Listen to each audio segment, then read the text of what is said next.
Hi everybody, it's Claire back with another art journal video, and I am playing with Dina's new release, the Fly High stamp set. I think is one of my favourites along with the pocket squares. And here I'm just going to create a page in the large craft journal. Now I know, before you all collapse, I have actually worked in a different journal, shock horror. So I thought this would work quite well, this idea for a journal page. I thought would just fit perfectly in the large craft journal. And I'm going to do like a cutout window. So instead of cutting out the window and faffing about painting the page after, I decided I would paint the page first and then cut out the window after. So I've started off doing my technique of sort of loading up my brush with my colours and just swiping it down the page. So as you can see, it's going to be a rainbow background. So I've started off with ruby, tangerine and lemon and just pulled that down the page using my brush, and then I'm going to give my brush a really good wash and load it up with the next three colours, lime, turquoise and orchid. You can quite easily do this with the colours all on your brush at the same time, but obviously you need smaller blobs of your colour. That's a technical term, blob. Yes, thank you for that. And you would have a thinner stripe of rainbow colours. So I decided I would do the warm colours first and then go in with the cool colours after. That way I could fill my page with larger rainbow stripes. Does that make sense? I hope it does. This is a piece of collage paper from one of Dina's previous releases. This one was called Flying Things, I think it was. And because I was going to use the Fly High stamp set, I just felt that these would work perfectly as my little bit of collage interest in the background. So I'm going to stick pieces of this onto my background using some matte medium.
So now I'm using the pointed stencil and some blackberry, and I'm just adding a little bit of stenciling around the edges of my page. Obviously I'm going to cut the centre part out because that's going to be where my window is going to be.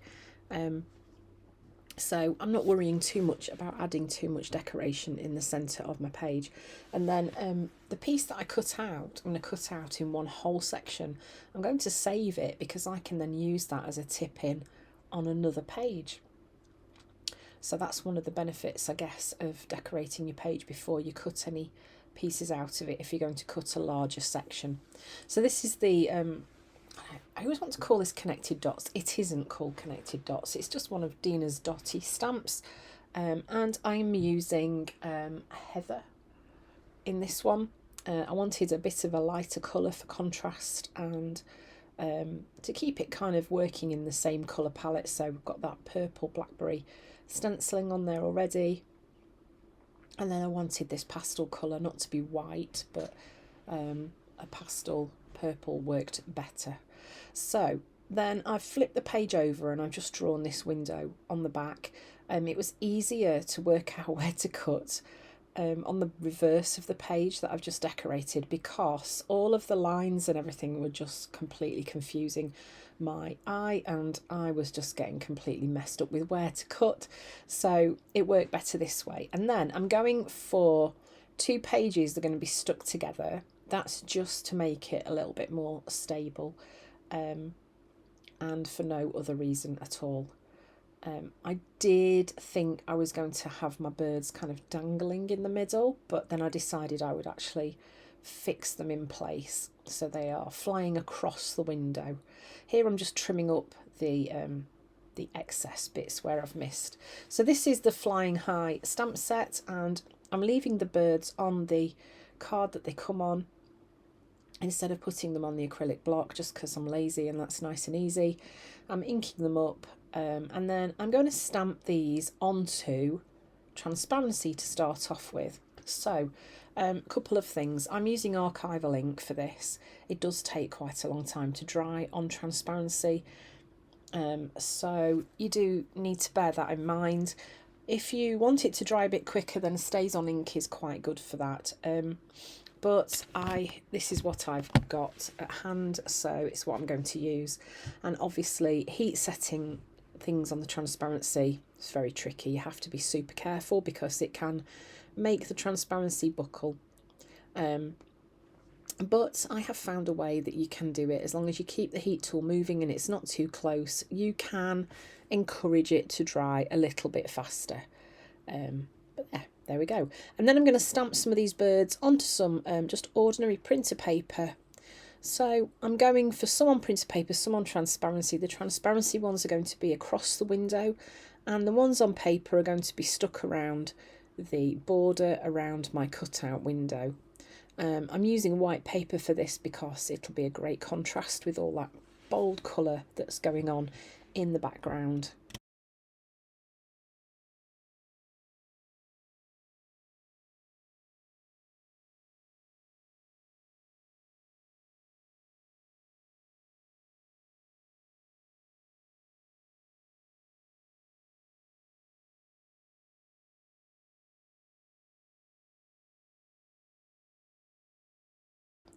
So now I'm just going to cut some birds out, and then I am going to position them on the page. Just spend a bit of time working out where they're going to go so that the page feels nice and balanced to me, and so they're not all flying in the same direction, because that's not what I'm after.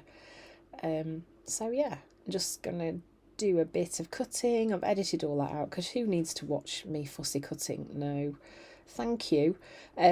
So there we go. I've gone for an odd number of birds, as you can see, and one or two of them might have, I think that bird on the right hand side halfway down, he gets his tail chopped off because he's just flying into the picture.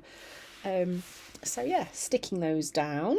I just used a bit of white glue to stick those down, and then I'm going to use my very large white Posca pen. I'm just going to bring some dots through my page as well, just to help kind of create that movement and bringing in a bit more contrast too. So I do some large dots with this pen and some smaller dots as well. I've just realised this is a video where I've actually not used my Funky Fossil dotty stamp. Gosh, that must be a rarity these days. I'm normally getting that out at any excuse. Okay. And then a smaller Posca pen as well, just so that there's a bit of size difference with the dots too.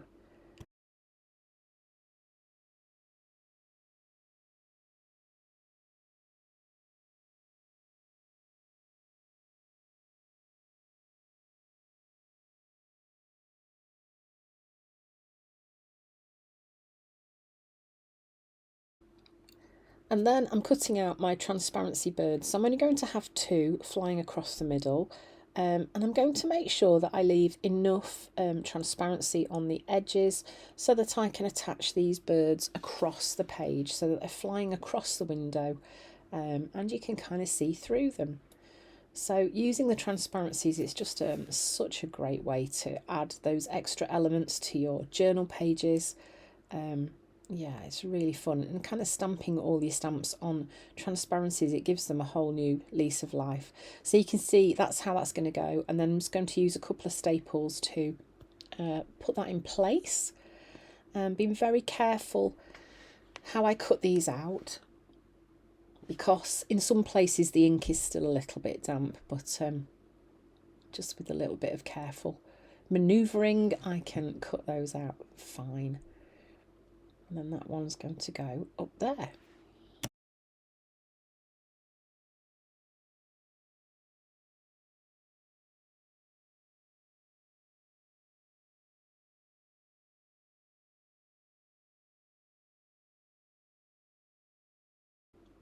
So once the birds were dry around the edge, I'm then going in with my Stabilo All Pencil. I'm just darkening up some of the elements on those birds just to make them stand out a little bit more.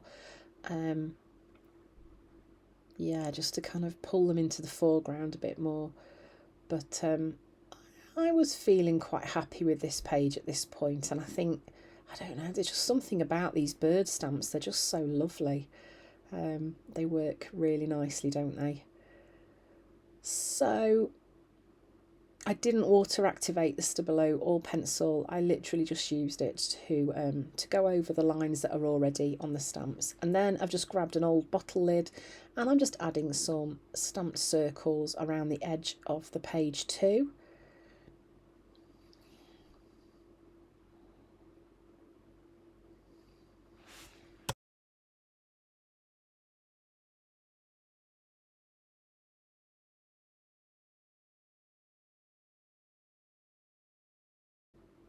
And then it's time for a quote. So I've grabbed this one. It says, "Things will work out," from one of Dina's older stamp sets. And just, I think I do show which stamp set it is.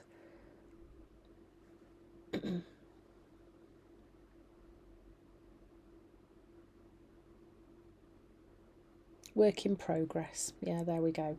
And I've stamped that onto some white card, and I'm just going to stick that down the right hand side. And then the last thing that I did was to stick the two pages together so they were nice and sturdy. And that was pretty much how this page came together. So yeah, I hope you've enjoyed watching this video. I guess you've been a bit bombarded with videos at the minute because I've also got my release happening today too. But I thought I'd put this one up for you to watch and just see how I've used one of Dina's stamp sets. My favourite one, I think. I think it is my favourite one. I've maybe said that about on lots of the videos, I don't know. Anyway, thanks for watching. And I hope to see you again soon.